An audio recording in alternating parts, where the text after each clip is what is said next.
Hi guys, நம்மளுடைய trending job சேனல்ல yesterday வந்து பார்த்தீங்கன்னா ஒரு வீடியோ போட்டிருந்தோம். என்னன்னு பார்த்தீங்கன்னா தற்காலிக ஆசிரியர் நிரப்ப சொல்லி அரசாணை கொடுத்துருக்காங்க. ஸோ அதில் வந்து பார்த்தீங்கன்னா மொத்த காலி பணியிடங்கள் 13,331. இந்த பேட்சில் உங்களுக்கு 86 வேகன்சி ஃபில் பண்ண சொல்லிட்டாங்க. ஸோ அப்படின்னு வந்து பார்த்தீங்கன்னா நம்ம எஸ்டர்டே வீடியோ போட்டிருந்தோம். அந்த வீடியோ பார்த்துட்டு நிறைய பேர் வந்து பார்த்தீங்கன்னா கேட்கக்கூடியது என்னன்னா, என்னுடைய மாவட்டத்துக்கு வந்திருக்குதா, எங்க நான் வந்து பார்த்தீங்கன்னா போய் பார்க்கணும், இதுக்கு அப்ளிகேஷன் ஃபார்ம் இருக்குதா, எப்படி வந்து பார்த்தா அந்த அப்ளிகேஷன் ஃபார்மை பிழையின்றி எப்படி விண்ணப்பிக்கணும், இந்த மாதிரி வந்து பார்த்தீங்கன்னா நிறைய கொஸ்டின் வந்து பார்த்தீங்கன்னா கமெண்ட்ல கேட்டே இருந்தீங்க. ஸோ அவங்களுக்காக வந்து பார்த்தீங்கன்னா இந்த வீடியோ தெளிவாக வந்து பார்த்தீங்கன்னா நான் சொல்லியிருப்பேன். அதே மாதிரி அப்ளிகேஷன் ஃபார்மும் இருக்கு. அந்த அப்ளிகேஷன் ஃபார்ம் எப்படி பூர்த்தி செய்யறதுங்கிறத நான் வந்து பார்த்தீங்கன்னா ஒன் பை ஒன்னா நான் சொல்றேன். ஸோ இது மாதிரி ஆசிரியர் தொடர்பான வேலை வாய்ப்பு தகவல் தெரிஞ்சுக்க நம்மளுடைய ட்ரெண்டிங் ஜாப் சேனல் வந்து பார்த்தீங்கன்னா சப்ஸ்கிரைப் பண்ணிக்கங்க, ஒரே ஒரு லைக் பண்ணிக்கங்க, உங்களுடைய ஃப்ரெண்ட்ஸுக்கெல்லாம் ஷேர் பண்ணுங்க. வாங்க விரிவாக பார்க்கலாம். அப்ளிகேஷன் ஃபார்ம் இந்த மாதிரி தாங்க இருக்குது. இது வந்து பார்த்தீங்கன்னா தற்காலிக ஆசிரியர் பணி விண்ணப்பத்தாருடைய விவரம்.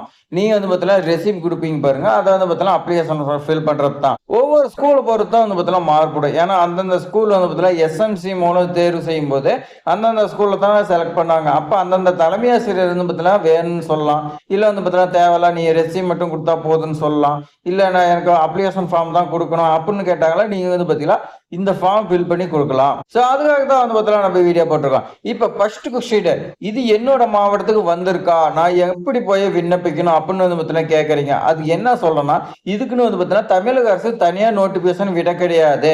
ஸோ என்ன சொல்றாங்கன்னா, தமிழக அரசு அந்தந்த பள்ளிக்கூடத்தில் வேகன்சி இருந்தால் அந்தந்த தலைமை ஆசிரியர் பள்ளி மேலாண்மை குழு மூலமா தேர்வு செஞ்சுக்கலாம் அப்படிங்கிறதுக்காக அப்ரூவல் கொடுத்துட்டாங்க. ஸோ இப்போ வந்து பார்த்தீங்கன்னா தலைமை ஆசிரியர் என்ன பண்ணுவார்னா, அந்த ஊர்ல வந்து பார்த்தீங்கன்னா சொல்லுவா, அப்படி இப்படி வேகன்சி இருக்குது, யாராவது படிச்சவங்க இருந்தா சொல்லுங்கப்பா அப்படின்னு வந்து பார்த்தா சொல்லுவாங்க. அப்படியே பரவும். அப்படியே பக்கத்துல பரவும் போது அப்போ வந்து பார்த்தீங்கன்னா அவங்க நான் படிச்சுக்கிறேன், எனக்கு இந்த கல்வி தகுதி இருக்குது, நான் வந்து பார்த்தீங்கன்னா ஜாயின் பண்றேன் அப்படின்னு போய் கேட்பாங்க. ஸோ அப்போ வந்து பார்த்தீங்கன்னா தலைமை ஆசிரியர் என்ன ப்ரொசீஜர், அதே மாதிரி வந்து பார்த்தீங்கன்னா அப்ளிகேஷன் ஃபார்ம் கொடுங்க, நாங்கள் வந்து பார்த்தீங்கன்னா பள்ளி மேலாண்மை குழு மூலம் வந்து பார்த்தீங்கன்னா உங்களை ஷார்ட் லிஸ்ட் பண்ணி நேர்காணல் கூப்பிடுறோம், அதுக்கு மேலே வந்து பார்த்தீங்கன்னா நீங்க அட்டன் பண்ணுங்க, உங்களுக்கு ஜாப் கிடைக்கும், அந்த மாதிரி சொல்லலாம். அது என்ன ப்ரொசீஜருங்கிறத அவங்க தான் வந்து பார்த்தீங்கன்னா முடிவு பண்ணுவாங்க. ஸோ இப்போ இந்த ஜாப் வந்து இல்லையான்னு எப்படி தெரிஞ்சுக்கணும், உங்களுடைய ஊர்ல வந்து பார்த்தீங்கன்னா கவர்மெண்ட் ஸ்கூல் இருந்துச்சுன்னா போய் நீங்க வந்து பார்த்தீங்கன்னா கேட்டு பாருங்க, ஏதாவது வேகன்சி இருக்கான்னு.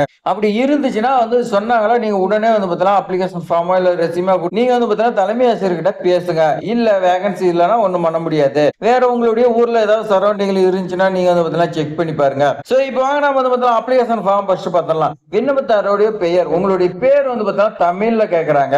ஸோ நீங்க தமிழ்ல வந்து பார்த்தீங்கன்னா மேல எழுதிக்கங்க. அடுத்து ஆங்கிலத்தில் வந்து பார்த்தீங்கன்னா அதே ஆங்கிலத்தில் கீழே வந்து பார்த்தீங்கன்னா எழுதுருங்க. அடுத்து உங்களுடைய அப்பாவுடைய நேமோ இல்ல கணவர் நேமோ வந்து பார்த்தீங்கன்னா கேட்கறாங்க, தெளிவா எழுதிக்கங்க. பிறந்த தேதி கேட்கறாங்க, அதே எழுதிங்க. உங்களுடைய மொபைல் நம்பர் கேட்கறாங்க பாருங்க, அந்த மொபைல் நம்பர் எந்த ஒரு மிஸ்டேக் இல்லாத எழுதுருங்க. முழு முகவரி, உங்களுடைய அட்ரஸ் வந்து பார்த்தீங்கன்னா பின்கோடோட வந்து பார்த்தீங்கன்னா கேட்கறாங்க. இதெல்லாம் வந்து பார்த்தீங்கன்னா நீங்க என்ன ஒன்றியத்துல வசிக்கிறீங்க அது வந்து பார்த்தீங்கன்னா கேட்கறாங்க. நீங்க ஒன்றியம் பின்கோடு வந்து கட்டாயம் எழுதணும்.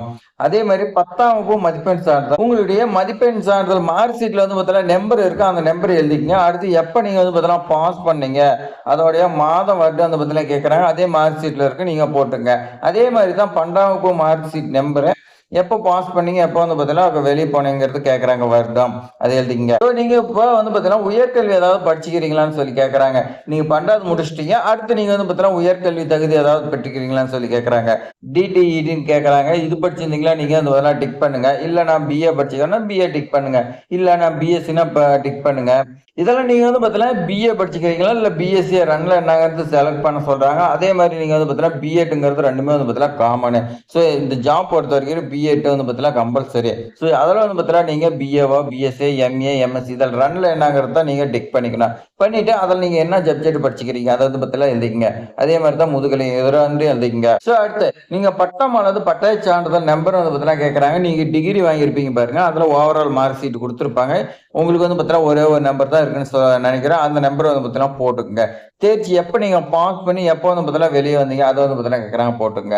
அடுத்து டெட்டு டிஆர்பி நீங்க வந்து பார்த்தீங்கன்னா பாஸ் பண்ணிக்கிறீங்களா இல்லையான்னு சொல்லி கேட்குறாங்க. நீங்க பாஸ் பண்ணியிருந்தா ஆமாம் கொடுங்க, இல்லைன்னா இல்லைன்னு வந்து பார்த்தீங்கன்னா கொடுத்துருங்க.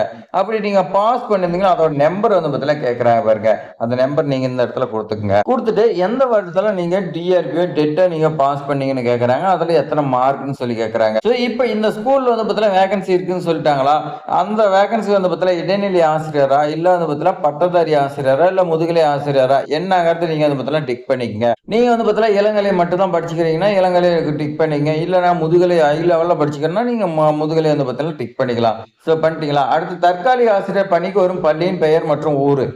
எந்த பள்ளிக்கூடத்துக்கு நீங்க விண்ணப்பிக்கிறோம் அந்த பள்ளிக்கூடத்துடைய நேமே அந்த அட்ரஸ் வந்து பார்த்தீங்கன்னா எழுதிக்கங்க. அந்த ஸ்கூல் எந்த ஒன்றியத்துல இருக்குது, எந்த மாவட்டங்கிறத நீங்க வந்து பார்த்தீங்கன்னா எழுதிக்கணும். எழுதிட்டீங்களா? மேற்கண்ட விவரங்கள் அனைத்தையும் உண்மை என உறுதியளிக்கிறேன் அப்படின்னு சொல்லி நீங்க வந்து பார்த்தீங்கன்னா கீழே இப்படிங்கிற இடத்துல சைன் பண்ணிருங்க. சைன் பண்ணிட்டு லெஃப்ட் சைட்ல இடம் 4 கேட்கறாங்க. 2மே வந்து பார்த்தீங்கன்னா போட்டு நீங்க இத வந்து பார்த்தீங்கன்னா தலைமை ஆசிரியர்ட்ட குடுத்துருங்க. ஸோ இதோட வந்து பார்த்தீங்கன்னா ரெஸ்யூம் 2மே வந்து பார்த்தீங்கன்னா கேட்கலாம். இல்ல இதுவே போதும்னு சொல்லலாம். இல்ல இது வேண்டாம் எனக்கு ரெஸ்யூம் மட்டும் போதும் அப்படின்னு வந்து பார்த்தீங்கன்னா சொல்லலாம். எனக்கு ரெஸ்யூம் மட்டும் போதும் அப்படின்னு கூட சொல்லலாம். ஸோ அதுக்கு தான் நான் என்ன சொல்றேன்னா, அப்ளிகேஷன் ஃபார்ம் கேட்கறாங்களா, ரெஸ்யூம் கேட்கறாங்களா அதெல்லாம் நீங்க வந்து பார்த்தீங்கன்னா விட்டுருங்க. ஸோ நீங்க ஃபர்ஸ்ட் உங்களுடைய ஊர்ல வந்து பார்த்தீங்கன்னா கவர்ன்மென்ட் ஸ்கூல்ல வேகன்சி இருக்கான்னு பாருங்க. ஸோ அங்க போய் நீங்க வந்து பார்த்தீங்கன்னா அப்ரோச் பண்ணும்போது அவங்க என்ன ப்ராசஸ் கேட்கறாங்களோ அவங்க என்ன ப்ரொசீஜர் சொல்றாங்களோ அத ஃபாலோ பண்ணுங்க. அப்படி உங்களுக்கு வந்து பார்த்தீங்கன்னா, அப்ளிகேஷன் ஃபார்ம் கேட்டாங்களா, நான் இந்த வீடியோ டிஸ்கிரிப்ஷன்ல குடுக்குறேன். ஸோ நீங்க வந்து பார்த்தீங்கன்னா, சேவ் பண்ணி வச்சுக்கங்க இந்த வீடியோவ. கேட்டாங்களா, உடனே நீங்க பிரிண்ட் எடுத்து நீங்க வந்து பார்த்தீங்கன்னா, கொண்டு போய் குடுத்துடலாம். ஸோ இது மாரி பயனுள்ள தகவல்லாம் இது மாரி ஆசிரியர் சம்பந்தமான வேலைவாய்ப்பு தகவலா இருக்கட்டும், அப்டேட் எல்லாமே தெரிஞ்சுக்க நம்மளுடைய ட்ரெண்டிங் ஜாப் சேனல வந்து பார்த்தீங்கன்னா, சப்ஸ்கிரைப் பண்ணிக்கங்க. உங்களுடைய ஃப்ரெண்ட்ஸ்க்குலாம் ஷேர் பண்ணுங்க. தேங்க்ஸ் ஃபார் வாட்சிங்.